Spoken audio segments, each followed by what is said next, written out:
Di awal kita masuk pembelajaran di tahun ajaran baru ini, kalian itu kan dari kelas 3 sekarang menuju kelas berapa? 4. Kalian berada di kelas 4. Maka aturan atau kesepakatan yang ada di kelas 4 kita buat ya. Kita akan membuat kesepakatan. Tahu kesepakatan kelas itu apa?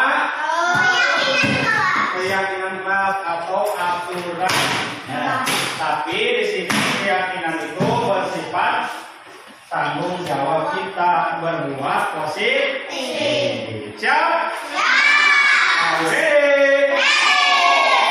bagus. Tepuk pagi, tepuk pagi, tepuk pagi, tepuk siang, tepuk siang, tepuk sore, tepuk sore, tepuk malam. Nah, Bapak akan jelaskan dulu, Pak, kenapa tidak peraturan kelas, tapi keyakinan kelas. Siapa yang tahu?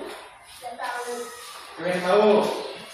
Kalau peraturan itu harus ada paksaan dari bapaknya, harus kalian seperti itu. Tapi bapak di sini akan melaksanakan kesepakatan kita untuk melaksanakan keyakinan.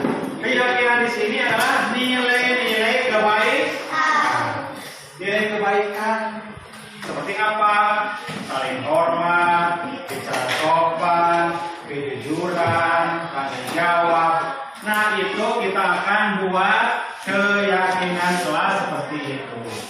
Ya, silakan curahkan keyakinan kalian kelas kita itu mau seperti apa, supaya kita belajar bisa nyaman, aman, dan bersama teman kita saling menghargai dan menghormati. Sama dengan Bapak juga akan mengalami seperti itu. Siap? Siap? Siap? Siap. Oke.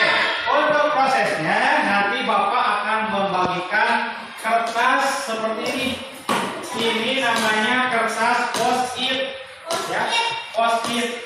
Silakan kalian curahkan keyakinan kalian kelas kita itu mau seperti apa. Siap? Siap. Bapak akan memberikan ya, satu orang satu. Silakan ya. Satu orang satu. Nah, kalau yang sudah, ya silakan simpan dulu di masing-masing. Kalau sudah, kalian tempelkan ke sini ya. Keyakinan kelas. Kalau sudah, boleh si Eva tempel di sini bawahnya berurutan. Nah, yang itu supaya tidak lepas ya. Nah, sesuai dengan kami silakan. Mana masih warna yang kosong, yang belum?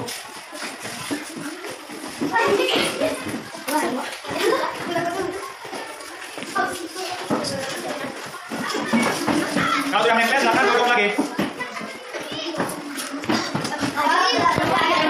Silakan tutup lagi yang sudah.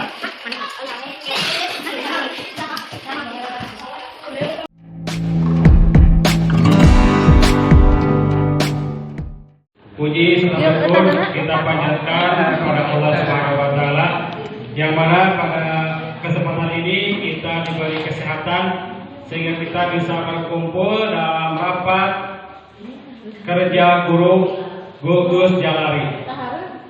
Salawat serta salam semoga terlimpah curahkan kepada junjungan alam yakni Nabi Muhammad Sallallahu Alaihi Wasallam. Tak lupa kepada keluarganya, sahabatnya, pengguna bikin mudah-mudahan kita termasuk dalamnya. Amin ya Allah ya Rabbal Alamin. Yang terhormat Bapak Kepala Sekolah SDN Bukasari, yang terhormat Dekan Guru Komunitas KKG Jalari yang sudah berkenan menghadiri rapat kerja ini. Mudah-mudahan kita senantiasa diberi kesehatan oleh Allah Subhanahu wa taala. Terima kasih atas kedatangannya. seperti yang kita telah ketahui bahwa program ini semestinya harus berjalan. Jadi rapat kerja guru itu merupakan rutin bagi kita untuk memperbaiki kinerja kita sebagai guru. Nah, di sini forumnya adalah membedah apa saja masalah yang ada di sekolah. Nah, pada kesempatan ini kelompok kerja guru Gugus Jalari akan menyampaikan materi tentang budaya positif, di mana budaya positif itu merupakan hal penting di suatu lingkungan sekolah.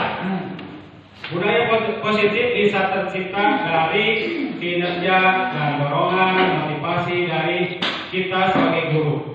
Nah, pada kesempatan ini kita saling mencerahkan. Kami dari rekan guru, dari Pak Esa dan saya mungkin di sini mempunyai secuil ilmu dari program calon guru penggerak, nah, di mana temanya itu budaya positif. Nah, lebih lanjutnya kita akan bahas bersama. Silakan teknisnya bagaimana tanya jawab atau bagaimana nanti pemaparan dulu bertanya jawab. Sebelum kegiatan ya kita baca dulu untuk membuka acara ini dengan pembacaan basmalah sama-sama. Bismillahirrahmanirrahim. Untuk selanjutnya yaitu paparan materi budaya positif. Nah, di sini yang akan menyampaikan materi adalah Bapak Resa Hadi Sucipto. Beliau adalah guru SDNU Garsari dan beliau juga adalah calon guru penggerak angkatan 8 Kota Tasikmalaya. Mengenai prestasi beliau tidak bisa diragukan, banyak sekali. Mungkin di sini tidak dibahas ya. Nanti bisa membaca riwayat atau profil dari Bapak Resa Hadi Sucipto. Nah, pada kesempatan ini ada dua materi yang akan disampaikan. Yang pertama adalah dari Bapak Resa Hadi Sucipto, kemudian dari saya sendiri, yaitu kalau boleh perkenalan, nama saya Sudrajat Subagja. Acara ini pembahasan sesi pertama budaya positif yang akan disampaikan oleh Bapak Resa Hadi Sucipto. Kepadanya dipersilahkan. Terima kasih. Bismillahirrahmanirrahim. Assalamualaikum warahmatullahi wabarakatuh.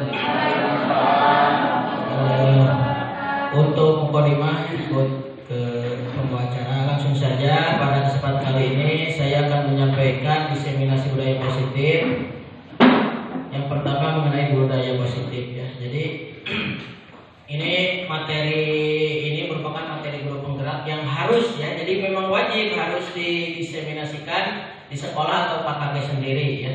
Karena kalau tidak didiseminasikan berarti berdosa ya Pak Jat, berdosa. Nah, budaya positif ini terdiri dari 6 materi. Untuk 3 materi oleh saya sendiri, yaitu disiplin positif dan nilai-nilai kebaikan universal, kemudian teori motivasi, hukuman dan penghargaan serta restitusi, serta yang ketiga keyakinan jelas. Untuk nomor 4 sampai nomor 6 ini nanti dilanjutkan oleh rekan saya Pak Sudrajat Subagja. Disiplin positif dan nilai-nilai kebaikan. Jadi menurut ahli pendidikan dari Amerika Serikat yaitu Dr. William Glasser ya, meluruskan miskonsepsi atau kesalahan pandangan kita terhadap berhubungan dengan pendidikan dengan anak. Yang pertama, guru mengontrol murid. Jadi abdi lah itu saya sendiri atau mungkin juga mayoritas semua dianggap itu muridnya dikontrol kurang guru gitu. Itu yang pertama ya. Yang kedua, kemudian penguatan positif efektif dan bermanfaat. Maksudnya penguatan positif efektif dan bermanfaat itu seperti bujukan dan randuan, itu penguatan positif ya. Kemudian yang ketiga, kritik dan membuat orang bersalah dapat menguatkan karakter. Pokoknya kalau ada masalah teh budak teh atuda maneh teh ieu teh salah. Nah, misalkan itu. Jadi kalau ketika anak merasa bersalah teh masih kena salah kalau menurut teori dari William Glasser. Kemudian yang keempat, orang dewasa memiliki hak untuk memaksa. Ketika kita guru di kelas mengajar atau mendidik atau membimbing ya, punya kecenderungan memaksa anak atau murid. Itu yang saya rasakan kan. Yang saya rasakan, yang disadari ternyata oh selama ini berarti memang salah ya. saya rasakan. Kemudian yang kedua mengenai motivasi atau hukuman, penghargaan dan restitusi. Jadi ini ada 4 istilah ya. Ada motivasi, ada hukuman, ada penghargaan dan restitusi. Ya. Mengapa kita melakukan sesuatu tindakan? Misalkan orang melakukan tindakan pasti aya naon atau mengapa? Kemudian apa yang jadi alasan melakukan tindakan? Baik murid ataupun guru. Misalkan murid bolos atau murid tidak mau belajar. Nah itu pasti ada dasarnya, ada alasannya, ya. Ternyata menurut ahli pendidikan Diana Gosen, ternyata ada 3 alasan yang mendasari seseorang atau individu, baik guru, baik murid atau orang tua atau orang lain untuk melakukan sesuatu. Yang pertama, benar misalkan ke sekolah apakah menghindari hukuman atau ketidaknyamanan? Ini yang pertama.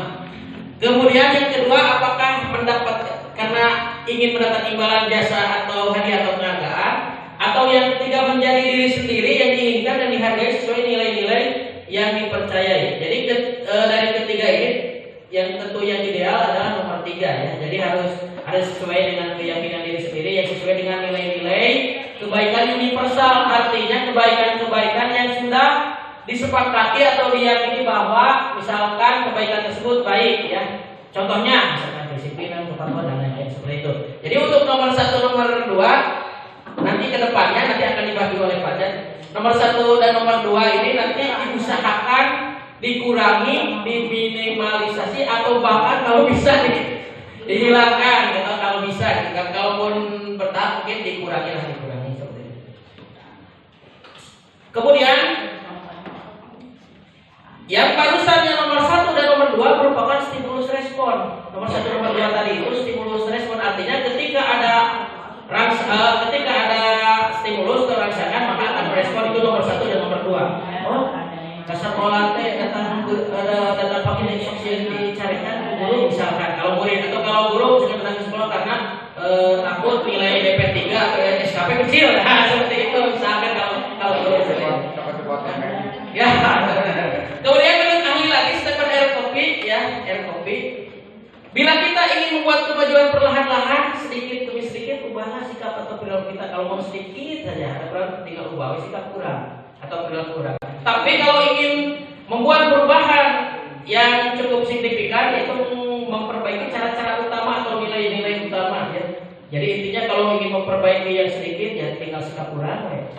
Antarina paut, kucam, senyum gitu ya. Baiklah ya, itu cara-cara yang sebenarnya ada perubahan tapi untuk hal yang sebentar atau yang kecil. Kemudian kalau untuk membuat yang lebih luas perubahannya ya cara-cara utama atau cara pandang atau main-main atau cara pikir seperti itu. Ini menurut Stephen R. Covey ya.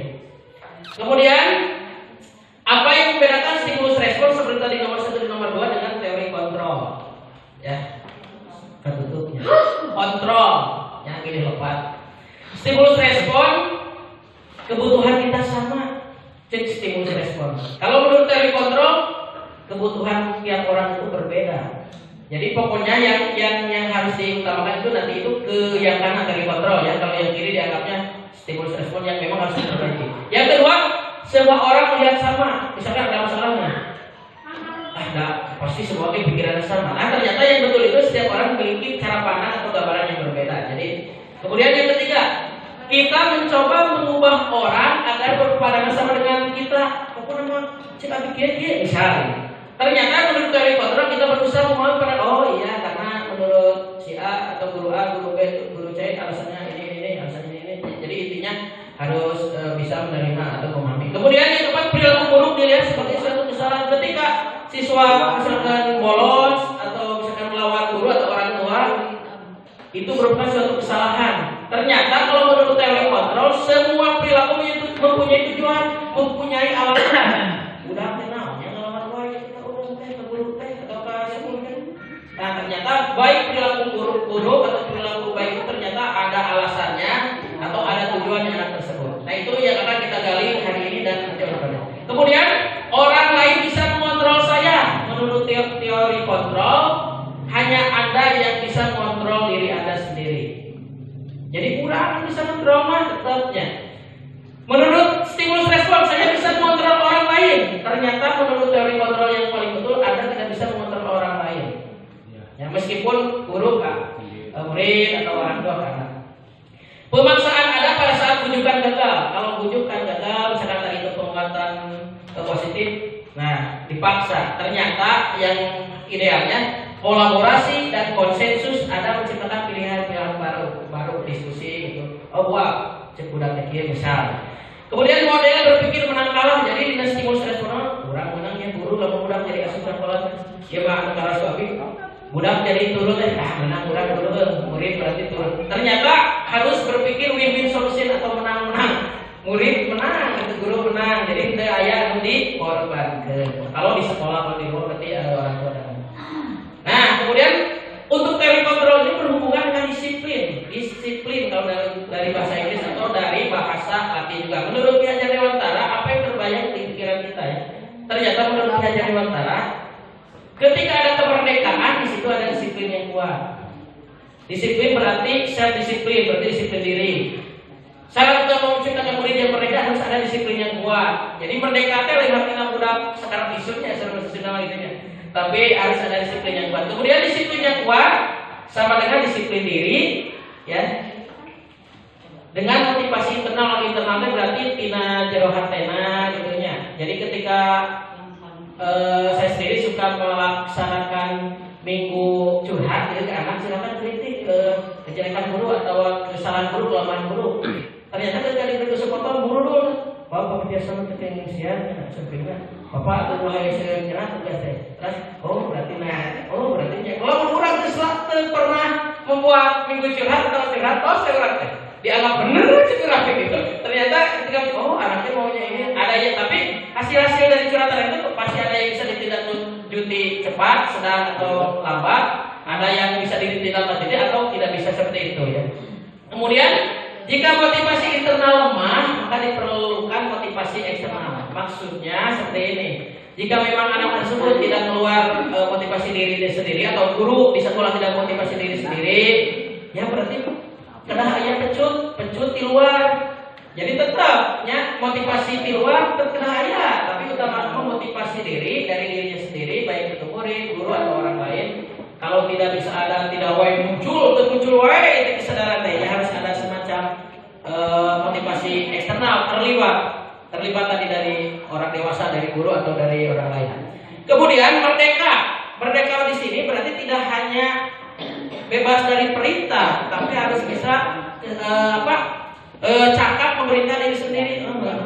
Luntah malah, ya berarti langsung sendiri diambil di highway, disuruh guru atau siswa tetapi ke UKM atau ke seksi kebersihan misalnya kalau di kelas 3 ya selanjutnya disiplin berasal dari bahasa Latin disiplina atau dari akar kata disciple yang berarti murid atau pengikut atau ini ya menurut dia Gosen nomor 1 disiplin tersebut berarti murid atau pengikut ya yang harus mempunyai di ciri 2 motivasi intrinsik berarti dari dalam diri, kemudian bukan dari ekstrinsik atau dari orang lain. Jadi nyawa dari disiplin adalah motivasi dari dalam diri nyawanya. Kalau misalkan masih belum bernyawa, motivasi intrinsiknya berarti melibatkan orang lain atau orang luar atau ekstrinsik seperti itu. Kemudian disiplin ini dapat menggali potensi diri untuk tujuan yang bermakna dan dihargai, serta disiplin diri sama dengan dapat cara mengontrol diri, sama dengan bagaimana menguasai diri memilih tindakan sesuai nilai-nilai kebaikan. Yang nilai-nilai kebaikan kan sudah tahu, misalkan kepatuhan, kedisiplinan, kebersihan, kenyamanan seperti itu. Nah, nilai-nilai kebaikan itu seperti 6 profil pelajar Pancasila itu merupakan contoh 6 nilai kebaikan ya, contoh profil pelajar Pancasila ya, beriman bertakwa, berkarimah, berkebinekaan global itu contoh-contoh nilai kebaikan. Apakah hanya itu saja nilai kebaikan? Banyak ya, banyak. Nanti Pak Ajat akan lebih praktek ke jalur praktek. Jadi banyak. Harus disepakati bersama terlepas dari syarat. Misalkan kurang hiji muridna atau guruna aya nu Kristen, aya nu Hindu. Cik nilai kebaikan bersama disepakati bersama naon menurut versi Islam gitu. Jadi ada versi nasional atau versi universal, versi dunia. Misalkan kedisiplinan kan versi dunia, kebersihan gitu, seperti itu. Kemudian dasar dari sikap dan perilaku. Jadi nilai kebaikan dari dasar dan perilaku, kedisiplinan, kepatuhan, ketaatan, misalkan kenyamanan, keberanian seperti itu. Kemudian berasal dari sifat-sifat positif manusia, berarti yang negatifnya diiwal atau dipengecualikan atau dijauhkan saja, yang diambil yang baik-baiknya saja. Kemudian selanjutnya yang berhubungan dengan disiplin atau budaya positif itu ada hukuman, ada konsekuensi, ada restitusi. Apakah ketiga istilah tersebut sama maknanya? Kalau beda berarti ini perbedaannya ya. Jadi ketika kita menggunakan istilah hukuman berarti itu anak atau seseorang atau individu dianggap identitas gagal. Yang dihukum dianggap gagal karena ini dunia pendidikan, jangan membandingkan dengan dunia seperti lembaga pemasyarakatan atau kepolisian, itu kan bukan dunia pendidikan, beda. Ini khusus untuk dunia pendidikan, dunia di sekolah dan dunia di rumah, bahwasanya yang kena hukuman itu dianggap identitas gagal. Kemudian istilah yang kedua ada konsekuensi dan restitusi. Konsekuensi dan restitusi identitas sukses, tetapi tetap ada perbedaan dari konsekuensi dan restitusi. Contohnya seperti ini. Pokoknya kalau kena hukuman sesuatu yang menyakitkan harus terjadi, misalkan dipoe, sina lari tengah poe atau dicepret misal. Nah kalau konsekuensi sesuatu harus terjadi. Atau teteh jika kamu bolos sekolah nanti tidak naik. Nah itu konsekuensi. Konsekuensi kalau yang hukuman biasanya berupa mental atau fisik itu. Kemudian untuk restitusi penawaran atau pilihan, jadi diajak seperti tadi diskusi, kemudian diajak mencari solusi bersama. Kemudian kalau hukuman tidak nyaman bagi murid atau bagi anak atau bagi seseorang seperti itu, tidak nyaman dan biasanya membekas waktu lama mengurangkan bahula di Korea kartu begini, seperti itu atau nah seperti itu. Kemudian kalau konsekuensi tidak nyaman bagi murid dalam waktu pendek, tidak nyaman tapi sebentar. Nah yang paling ideal, pokoknya yang paling ideal itu yang paling kanan yaitu restitusi, menguatkan murid atau anak dalam waktu atau seseorang dalam waktu yang lama. Jadi diajak diskusi, diajak solusi bersama. Ya seperti ini ada yang di depan. Jadi kalau hukuman itu murid atau anak atau saudara akan tersakiti. Kalau dengan konsekuensi murid anak dibuat tidak nyaman. Kalau restitusi murid anak mendapatkan penguatan. Untuk lebih jelas mengenai konsekuensi restitusi nanti dijelaskan oleh rekan saya Fajar. Kemudian contoh kalimat-kalimat dalam hukuman. Peraturannya adalah ini kamu harus ini. Berarti itu kecenderungan hukuman. Kalau konsekuensi ada diskusi, tetapi cenderung satu arah. Maksudnya cenderung satu arah itu menyebabkan masih ada yang konsekuensi berhubungan hukuman, masih levelnya masih di bawah restitusi. Apa peraturannya? Mampukah kamu melakukannya? Nah kalau restitusi, apa nilai-nilai kebaikan yang kamu yakini atau apa nilai-nilai yang sudah disepakati di awal pelajaran misalnya di kelas. Kemudian apa yang bisa dilakukan untuk memecahkan masalah ini? Jadi banyak berhubungan dari dirinya. Dan solusi apa dari kamu atau kamu mau apa seperti itu untuk restitusi.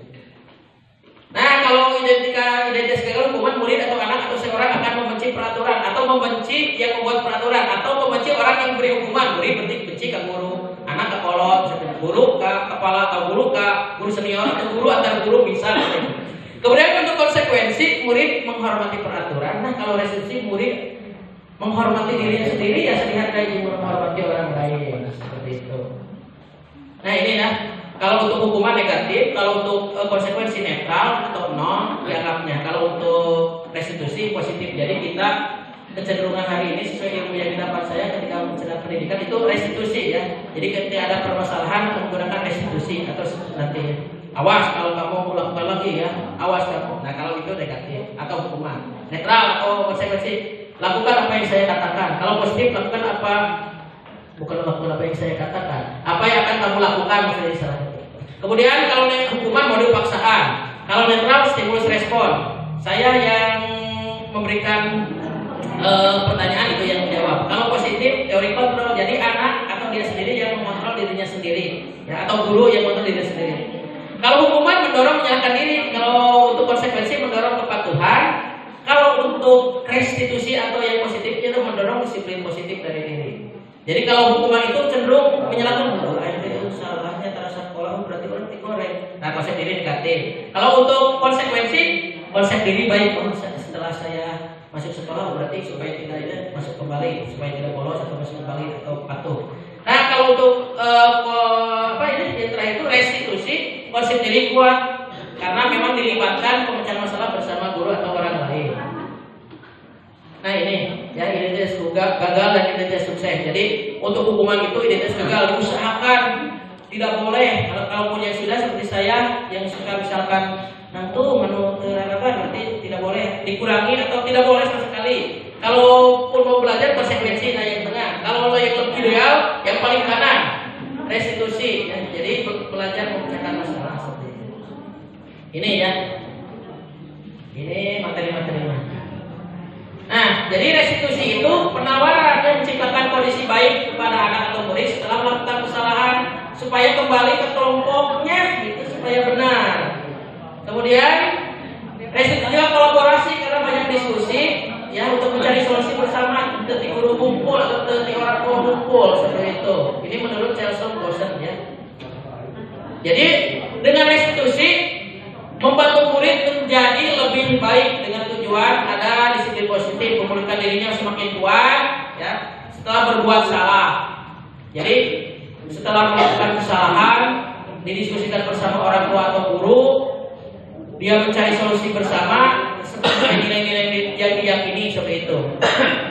Yaitu tujuannya menghargai nilai-nilai kebaikan yang mereka percayai seperti yang sudah dilakukan di kelas ya. Jadi Bapak Ibu juga pasti sudah membuat kesepakatan kelas baik secara lisan atau secara tertulis, baik yang menggunakan misalkan sticky note atau pokoknya yang penting membuat kesepakatan kelas dengan anak gitu. Apapun caranya atau dengan lisan sederhana, kompleks itu bebas-bebas saja seperti itu. Nah, hakikat restitusi. Restitusi bukan untuk merus kesalahan, restitusi memperbaiki hubungan. Tawaran bukan paksaan, ya. Menuntut ke arah yang lebih baik, mencari kebutuhan dasar, kemudian adalah cara yang paling baik. Fokus pada karakter bukan tindakan, sifatnya menguatkan, fokus pada solusi dan mengembalikan murid pada kelompoknya. Jadi ada tadi melakukan kesalahan yang tadi caci maki dapat kembali lagi ke kelompoknya. Nah, kemudian selanjutnya setelah mengetahui budaya positif, disiplin positif, kemudian teori penghargaan, hukuman, restitusi, kemudian melakukan keyakinan kelas, ya, membuat keyakinan kelas. Ya. Jadi membuat keyakinan kelas itu anak-anak bersama murid kalau di kelas berdiskusi. Kira-kira mau kalian seperti apa kelas ini? Guru kalian mau seperti apa? Murid teman kalian mau seperti apa? Kemudian pembelajarannya mau seperti apa? Contoh kemarin saya sudah membuat pembelajarannya harus banyak permainan dan percobaan. Nah, itu berarti ke pembelajarannya. Gurunya, Pak jangan kesiangan misalkan, jangan banyak-banyak nulis, itu ditulis di kertas ada, ditempel. Ya. Jangan banyak nulis, jangan banyak tugas. Kemudian temannya mau apa? Tidak boleh ada bulian. Jadi itu anak semua menulis ditempel. Pinuh rapaku, sticky note, atau konek, kebereng seperti itu. Nah, kalau sudah membuat seperti itu, kemudian kalau ada kalimat tidak boleh ada bulian. Nah, yang tidak boleh ada bulian itu harus diubah menjadi kalimat positif. Kan tidak boleh atau jangan atau dilarang itu kalimat negatif atau kata negatif, ubah menjadi kalimat positif. Contoh di sini, nah, berarti di kelas ini jangan berlari di kelas atau koridor. Nah, ubah menjadi berjalannya di kelas atau koridor. Jangan membuang sampah sembarangan di kelas, itu berarti buanglah sampah para temannya, tempatnya, seperti itu. Jadi dengan kalimat-kalimat positif. Nah, kemudian kalau sudah ada seperti itu, tinggal pilih lepas, disatukan, misalkan bersihkan sampah, pel, lantai, berarti itu ketika disatukan nilai itu berarti ada satu nilai keyakinan kebaikan yaitu kebersihan. Jangan datang terlambat gurunya tepat waktu itu, berarti itu ke tepat waktu kedisiplinan. Jadi ketika sudah membuat pernyataan-pernyataan dikumpulkan menjadi nilai kebaikan, menjadi kedisiplinan, kebersihan. Misalkan jangan gaduh ketika belajar, jangan ribut, berarti nilainya itu ketenangan atau keamanan. Jadi dari semua tersebut sudah dirangkum, dididikan, dipadukan. Mana yang masukkan kebersihan? Berarti nilainya kebersihan. Seperti kelas saya sendiri sudah membuat jadi dari 23 kesepakatan kelas anak-anak dirangkum menjadi 6. Itu yang pertama kebersihan, kalau dari kebersihan, kedisiplinan, berbuat baik, kejujuran. Jadi 6 kalau dari 23. Jadi untuk menghasilkan nilai-nilai kebaikan tersebut yaitu dengan merangkum kata-kata anak atau kalimat-kalimat hasil kesepakatan kelas yang samanya dirangkum mana yang masuk disiplin seperti itu. Nah, kalau sudah selesai silakan ditempel di kelas, ditandatangani oleh guru dengan anak. Jadi kalau perlu, kalau orang tua ada dengan orang tua seperti itu. Keyakinan kelas, keyakinan kelas 6A misalnya ditempel saja, keyakinan kelas bisa sama bisa berbeda dengan kelas yang lain gitu ya, hasil kesepakatan. Nah ini contoh keyakinan kelas, setiap anggota kelas perlu belajar, setiap anggota kelas perlu senang. Ini kesepakatannya ya, keyakinan kelasnya bisa saja menjadi setiap anak perlu belajar, perlu senang, berarti kesenangan ya. Penghargaan, saling menghargai, ini kalau disatu-satukan seperti itu. Keyakinan kelas di dalamnya lagi menjadi, misalkan nilai kebaikannya hormat, dibuat tabel T. Tampak seperti hormatnya kelas kumaha sih, lamun dijelaskan teh di rinci teh, datang tepat waktu, menyapa teman dan guru setiap hari. Tampak seperti, tidak tampak seperti berarti yang tidak baiknya yang kanan, sering hadir terlambat, sama dengan kiri berarti ya. Itu tabel T ya. Jadi untuk setelah kesepakatan ada dibuat tabel T untuk merinci nilai-nilai, misalkan hormatnya naon, disiplinnya naon. Nah, gitu. Misalkan disiplin misalkan datang tepat waktu atau seragam sesuai harinya seperti itu kalau mau dirinci. Setelah tabel T boleh juga dibuat tabel Y. Tabel Y itu seperti huruf Y yang atasnya terdengar, yang terdengar itu berupa kalimat langsung. Yuk kita bersihkan kelas ini atau tolong dong bantu teman tersebut, itu yang terdengar. Yang terlihat berarti berempati terhadap perasaan orang lain, memegang barang milik orang lain. Berperilaku langsung tindakannya, tersenyum ramah, sedang menyapa seperti itu, atau memberikan uang atau menengok, itu langsung perilakunya. Jadi yang terdengar yang atas, yang kiri yang terlihat, yang kanan yang tindakan langsung atau yang berperilaku. Dan yang terakhir menyusun tugas saya, tugas kamu, tugas guru apa, tugas murid apa. Kemudian tugas guru bukan, tugas murid bukan. Seperti itu lihat yang di depan. Contoh tugas guru mengajar, tugas murid belajar. Tugas guru mendidik dan membimbing dengan baik. Misalkan tugas murid mencoba atau mengikuti pembelajaran. Seperti itu. Kemudian guru tugasnya bukan, ya sebaliknya boleh. Sebaliknya dari ini boleh, misalkan tugas guru misalkan tidak mengajar, ini jadi yang negatifnya. Kalau yang murid tugasnya ini yang negatifnya juga. Seperti itu. Tabel tugas saya, tugas kamu. Nah, untuk penjelasan dari saya ini cenderung dipercepat karena memang awalnya juga tadi sudah terlambat. Meskipun mungkin tidak masuk atau ada yang masuk sedikit, bisa diskusi saja. Sebelum dilanjutkan ke Pak Ajat, disilakan jika ada yang mau bertanya atau tanya jawab atau sharing atau saling berbagi, silakan Pak. Assalamualaikum warahmatullahi wabarakatuh. Waalaikumsalam warahmatullahi wabarakatuh. Ini gelas dalam kulmer ya. Kemudian tindakan seperti ini budaya positif itu apa setiap momen atau hanya satu saat gitu ya. Misalnya satu momen, satu minggu. Dalam kegiatan tersebut, apakah setiap pembelajaran dilaksanakannya atau hanya sebatas khusus-khusus saja? Ya? Terima kasih. Terima kasih kepada tepuk tangan dulu untuk Pak Adam ya. Rekan saya guru di Megarsari yang sekarang promosi ke kelas 6. Kemarin paralel di kelas 5 Pak. Langsung saja akan saya jawab. Jadi untuk disiplin budaya positif ini merupakan satu kesatuan yang komprehensif, tidak per momen gitu ya, tidak per momen. Tapi jadi ini merupakan dasar atau awalan yang diawali dari tadi itu apa? Kesepakatan kelas atau keyakinan kelas yang tentunya akan apa? Bergeser atau merebak ke setiap kegiatan baik intrakurikuler pembelajaran biasa atau mau kurikuler atau P5 atau proyek atau PJBL atau ekstrakurikuler yaitu di luar di luar proyek dan di luar intra, misalkan pramuka, olahraga, kesenian, BTK, tidak seperti itu. Jadi memang tidak per momen. Jadi imannya wae. Jadi untuk disiplin positif ini budaya positif ini nyawa untuk kegiatan ke depan. Tidak per momen. Jadi dia coba model kemarin tadi saya tinggal dulu anak-anak misalkan gaduh.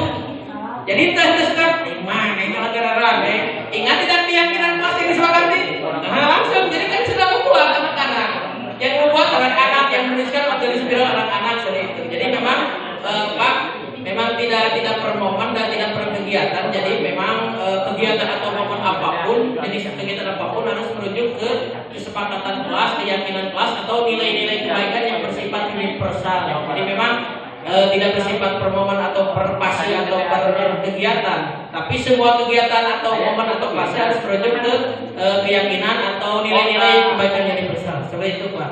Mungkin yang lain ada lagi? Mangga. Silakan yang lain. Biar berjalan ini saya kira bukan kami yang bisa, ini udah dilakukan. Ya Pak. Bisa begini, ketika satu kelompok kelas, bisa kelas 1 sudah dibuat momen seperti itu, ya. Kemudian ketika anak itu pindah jenjang ke kelas 2, apa mungkin yang harus dipahami oleh kita kontinuitasnya, kemudian kolektivitasnya.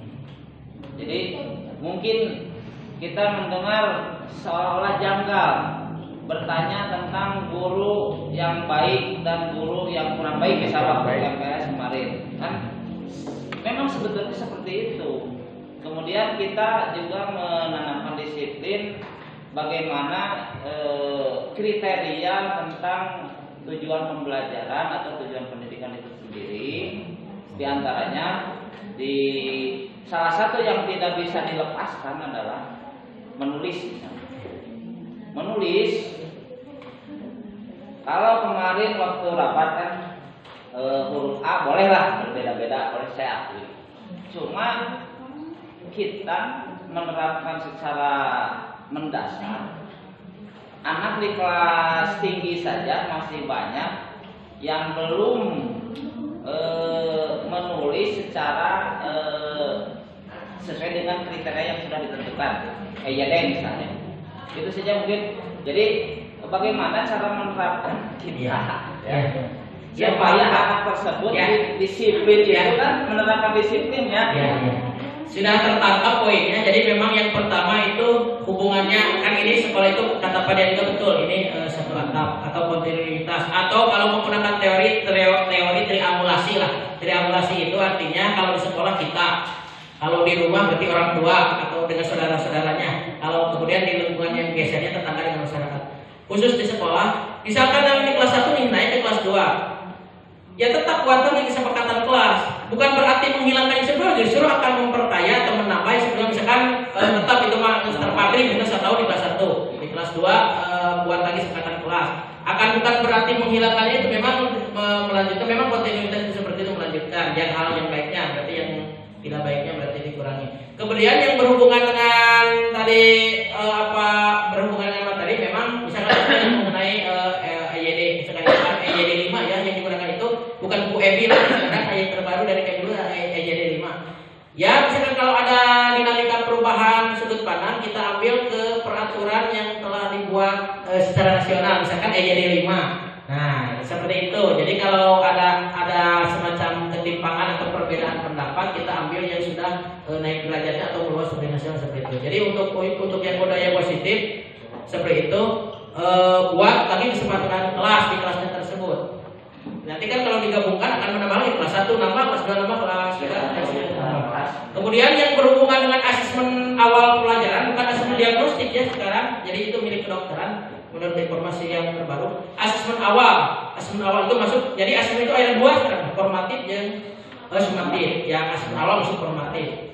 Yang siapa poin ngajar ke formatif, sumatif penilaian harian, namun hari PTS, pas itu sumatif. Nah, berhubungan dengan itu asesmen yang harus berhubungan.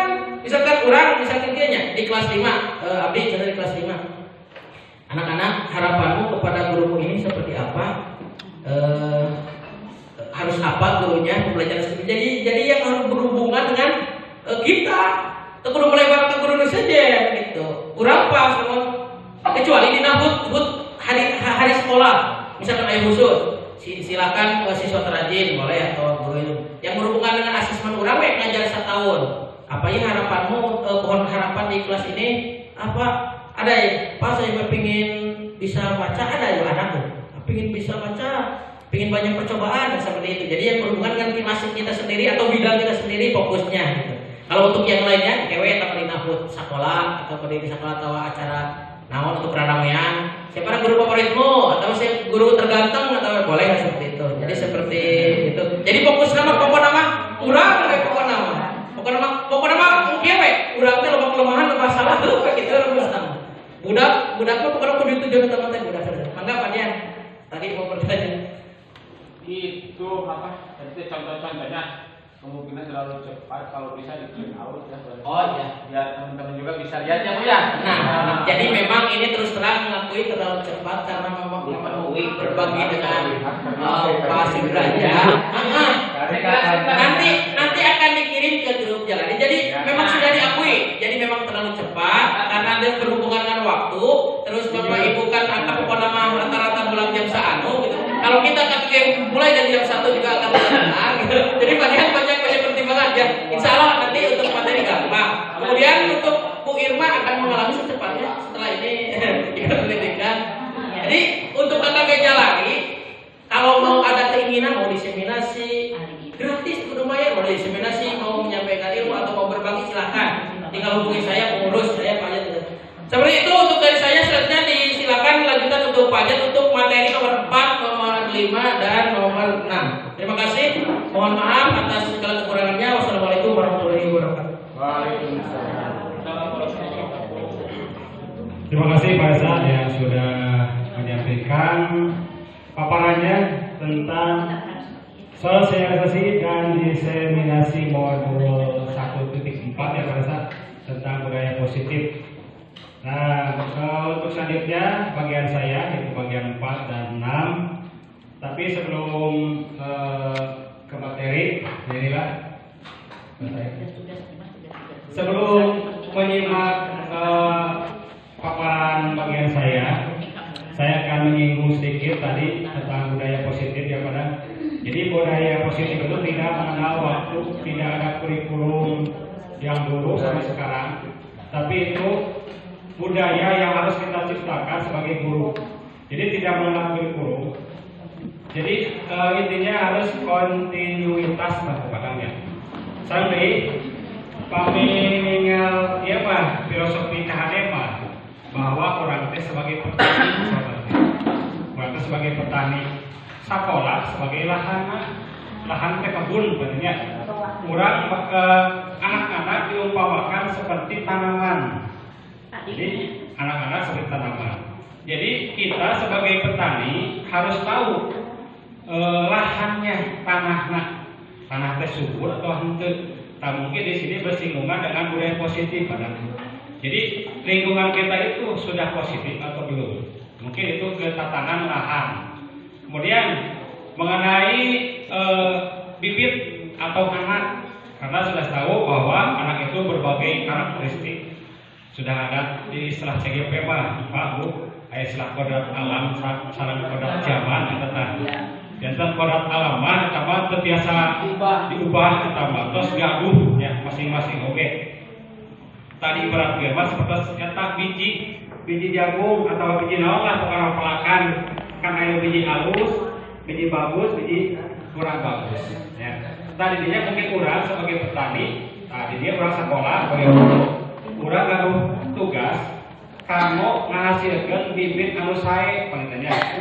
Bibit yang bagus itu seperti anak-anak di kita itu, di lingkungan kita, anak itu seperti apa. Nah, makanya dibentuk dulu lingkungan yang positif. Tadi sudah disampaikan oleh Bapak Resa bahwa kita itu harus mempunyai budaya positif. Jadi masalahnya harus kontinuitas. Ya, saya mengenal istilah kurikulum kampung 13 anak merdeka. Jadi sebetulnya kita ketinggalan informasi Bapak Ibu saudara. Kurang informasi, kurang pelatihan. Jadi anggota nukieu yang seperti ini juga kita baru sekarang nih pada. Makanya sekarang waktunya sosialisasi teh menyampaikan informasi yang kami dapat untuk disebarkan dan dijalankan oleh rekan-rekan sekolah dan lintas sekolah. Mungkin itu saja. Nanti untuk lebih lanjutnya kita tambah lagi waktunya. Ya. Tugas saya di sini adalah melanjutkan dari tugas Kepala Desa. Nah, di sini adalah kebutuhan dasar dan dunia berkualitas. Seperti kita tahu bahwa hal tadi dari awal sampai akhir, dari budaya disiplin sampai ke sini kebutuhan dasar. Jadi muaranya dari kebutuhan dasar, Bapak Ibu. Jadi anak-anak itu kita sebagai manusia mempunyai kebutuhan dasar. Dasar dilanjut. Jadi pada dasarnya, dan sebelum ke itu saya punya kasus dulu di sini. Silakan simak. Saya akan bacakan. Di sini ada kasus, sebuah kasus Bu Ambar. Bu Ambar guru wali kelas, kelas 2A di SD Pelita Hati. Sedang bingung menghadapi ulah salah seorang muridnya, yaitu Doni. Beberapa anak di kelas 2A telah datang pada Ibu Ambar mengeluh tentang kelakuan Doni sering meminta bekal makan siang. Mereka dengan memaksa, ada paksaan di Sironi teh, karena sana teh dipaksa. Nah kita kalau ada murid seperti itu, langkah kita itu mau. Nah Bapak ya mungkin di sini Bapak Ibu ambil yang sama mereka ya. Ayo cik, yang bebas sambil pakai sobe, berbeda seringan. Pendapat ibu-ibu, bapak-bapak, anak suami ayah ibu ibu, pakai kumaha, pelakuan dari kumaha. Kada orang teh. Mana?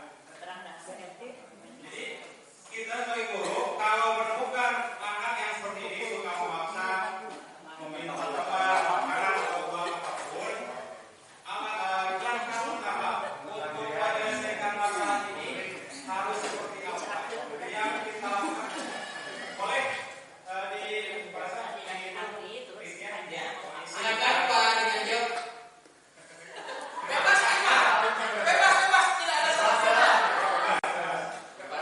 Langkah pertama yang akan dilakukan apa? Menurut diri sendiri langsung. Menurut diri sendiri. Assalamualaikum warahmatullahi wabarakatuh. Terhormat Bapak Ibu jika ada istilahnya pungli ya, seorang anak ya, misalnya ada yang meminta, yang contoh di situ meminta makanan ya, ya istilahnya tukang malak gitu ya, sekolahnya ya. Yang langkah pertama guru kelasnya menegurnya, kalau misalkan belum bisa juga ya dipanggil ke kantor, yang dipanggil ke kantor dengan saksinya, terus diberi nasihat dan tidak ada yang melakukan seperti itu nanti atau misalkan nanti dilaporkan ke orang tuanya atau orang tuanya dipanggil. Kalau belum kita juga nanti besok dilaporkan ke Kapolsek.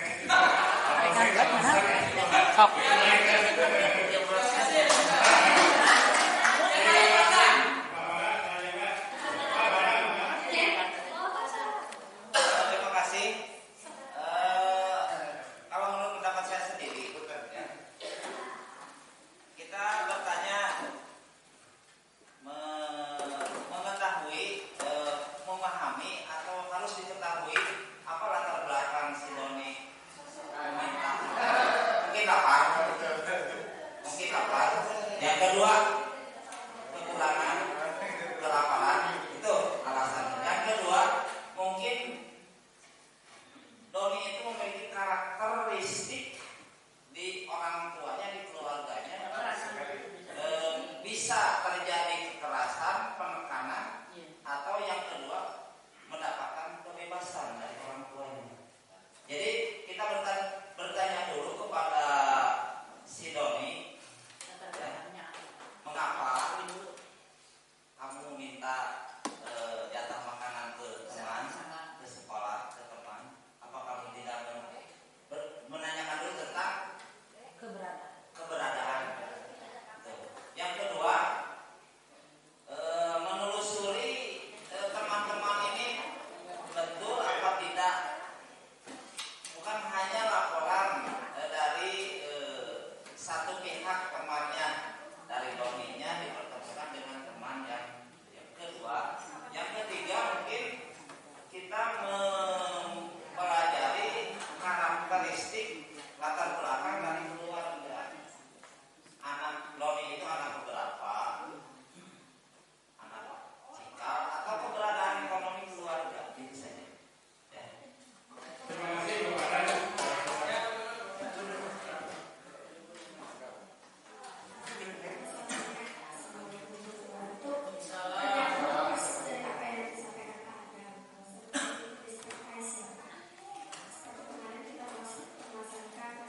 apa?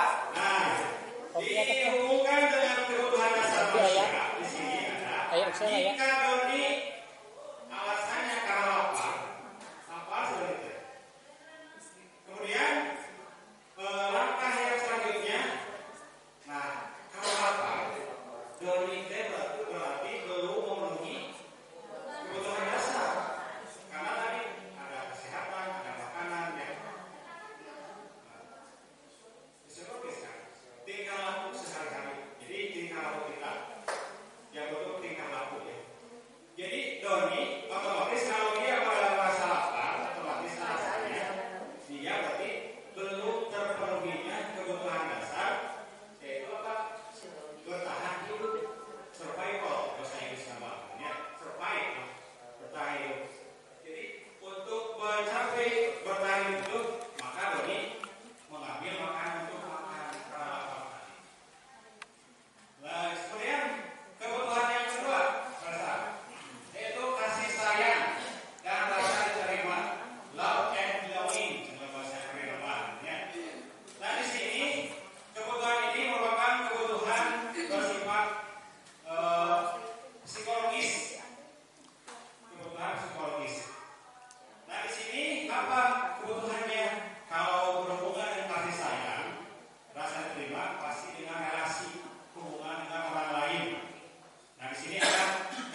proses karena ada kemauan dari diri sendiri belajar ingin menguasai sesuatu.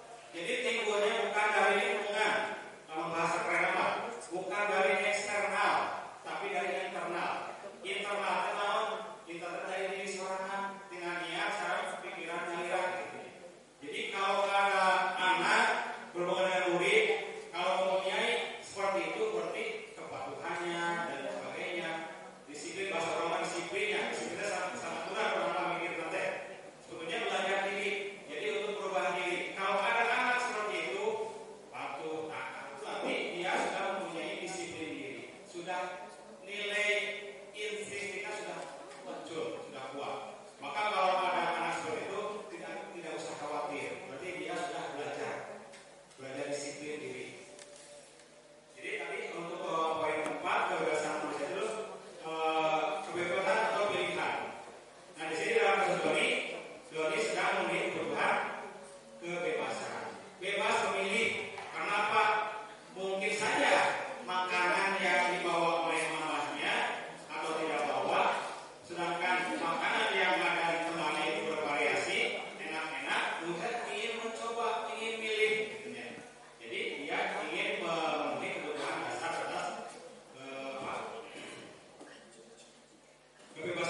kesimpulan saya oke, saya minta oke, upami urang harus berkesan, insya Allah bakal bakal berkualitas bagi kita ya. Kemudian kumatu supaya dunia berkualitas syaratnya bahwa sesuatu harus terasa sangat baik bagi Anda atau bagi kita. Setidaknya satu atau lebih kebutuhan dasar Anda. Tidak mempertimbangkan tentang penting atau tidak. Nah, gambaran dunia berkelas adalah unik dan spesifik untuk setiap orang. Peminaros pada sami dunia berkelas benten ya. Jika Anda bisa hidup di dunia berkelas Anda, hidup Anda sempurna buat Anda. Tapi sayangnya Anda tidak bisa tinggal di sana. Nah, mungkin itu saja paparan dari Dr. William Glasser tentang dunia berkualitas. Selanjutnya juga saya. Kemudian 5 posisi kontrol. Nah, terus tadi dibahas Teresa bahwa kita sebagai guru itu mengenal dengan identitas gagal, saran identitas sukses. Kita sudah Teresa hukuman dan konsekuensi. Konsekuensi atos yang tadi dibahas Teresa, restitusi atos. Maksudnya apa juga tadinya. Jadi di sini Say hi. Hukuman dibahas adalah hukuman bersifat mendadak, tidak direncanakan. Masuk YouTube. Di kelasnya tidak ada aturan hukuman kalau terlambat dihukum kaya. Tapi usaha guru kesel, anu datang terlambat 15 menit dan sebagainya, akhirnya berarti dihukum. Nah, itulah hukuman datangnya secara tiba-tiba, tidak terorganisir karena suatu situasi. Nah, kemudian konsekuensi. Kalau konsekuensi tadi menambahkan dengan Faisal, kalau konsekuensi itu ada kesepakatan dulu awalnya. Jadi orang buat sepakat. Kalau terlambat bagaimana anak-anak konsekuensinya dihukum Pak. Kalau semuanya anak-anak studio, nah kita terapkan konsekuensi. Kemudian ada lagi yang paling utama di sini adalah restitusi. Nah, restitusi itu bagaimana memproses anak itu mengakui kesalahan dirinya. Nanti kita akan bahas dengan simulasinya. Mudah-mudahan ada waktu ya. Kemudian untuk 5 posisi kontrol di sini yang 5 tadi. Di sini kita sebagai guru itu ada istilah 5 posisi kontrol. Yang pertama adalah menghukum. Tapi yang ada begini Bapak Ibu mendengar ini merasa kemana? Upamanya tampar dan tampar. Ternyata saya selama mengajar kebanyakan menggunakan seperti ini sebagai penghukum dan pembuat bersalah kadang-kadang. Ya. Nah di sini dapat disampaikan posisi itu kita sebagai guru ada penghukum, ada pembuat merasa bersalah, ada teman, ada pemantau, ada manajer. Nah kita sebagai guru di sini idealnya harus kemana? Bapak Ibu, yang idealnya kita sebagai guru harus bagaimana yang mana? Kalau kita memilih apa penghukum, apa pembuat bersalah, teman, pemantau, manajer.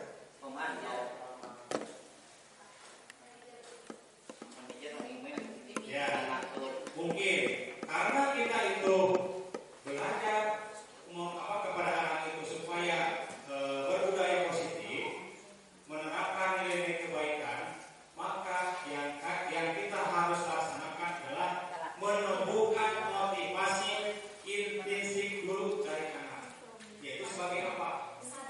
Sebagai manajer. Ada manajer mana itu? Manajer adalah ada di posisi pemantau dan teman.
suka menerapkan disiplin itu dengan konsekuensi. Contoh di saya sekarang kelas 4 ada si Faisal. Contoh, si Faisal suka pakai baik, sedangkan dia tidak masih yang kuat. Faisal,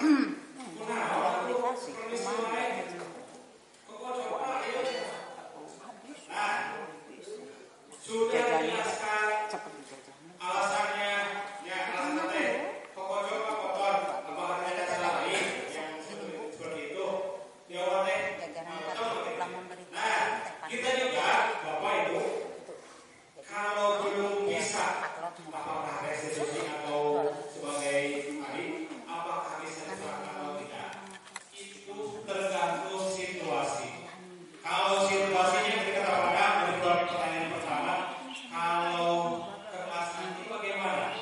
Nah itu adalah siklus berulang-ulang. Jadi siklus berulang-ulang. Nah kita tidak mudah pas-pasan begitu saja. Kita terapkan. Tapi kalau internalnya bisa, maka dibolehkan untuk eksternal. Gimana eksternal? Eksternal adalah kesepakatan.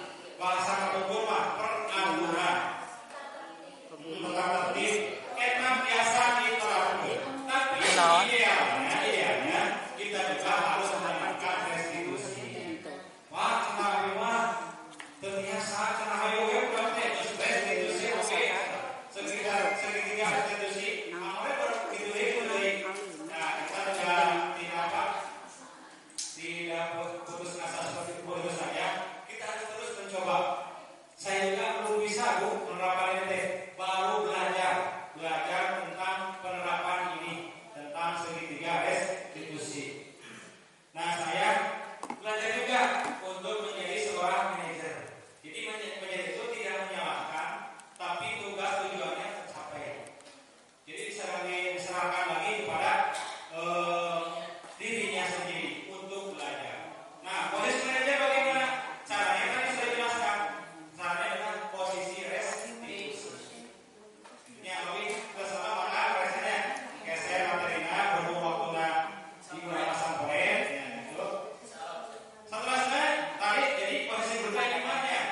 Nah, caranya berhubung ini pembuat rasa bersalah, ketiga menang, keempat memantau, mudah-mudahan kita berdoa. Saya juga sedang belajar bagaimana caranya untuk di kelas itu menjadi manajer.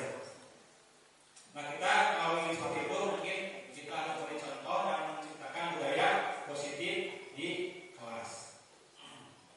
Selanjutnya yaitu pembahasan terakhir yaitu segitiga apa itu segitiga restitusi? Segitiga restitusi adalah proses dialog. Jadi ngobrol antara guru atau kalau di sekolah ya, di sekolah guru, orang tua dengan murid agar menghasilkan murid yang mandiri dan bertanggung jawab. Nah, mereka segitiga restitusi. Nah, di sini ada tahapan segitiga restitusi. Nah, kita tahapan segitiga restitusi. Tahapan kahiji yaitu menstabilkan identitas. Bahasa orang lama menstabilkan identitas teh teu nyalahkeun murid, karek bener, karek salah, teu nyalahkeun. Jadi nganetralkeun, ya, nganetralkeun kita sebagai manajer tadi. Jadi nganetralkeun masalah. Contohnya kumaha? Setiap orang pasti pernah melakukan kesalahan. Jadi nganetralkeun. Teu kieu mana masalah kali kalau itu. Kemudian kamu bukan satu-satunya yang pernah melakukan ini. Langkah kedua dari menstabilkan identitas adalah validasi tindakan yang salah. Ya, jadi menaikkan alasan. Kamu contoh di sini, kamu tentu punya alasan mengapa lakukan itu. Kemudian adakah cara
perilaku hal tersebut.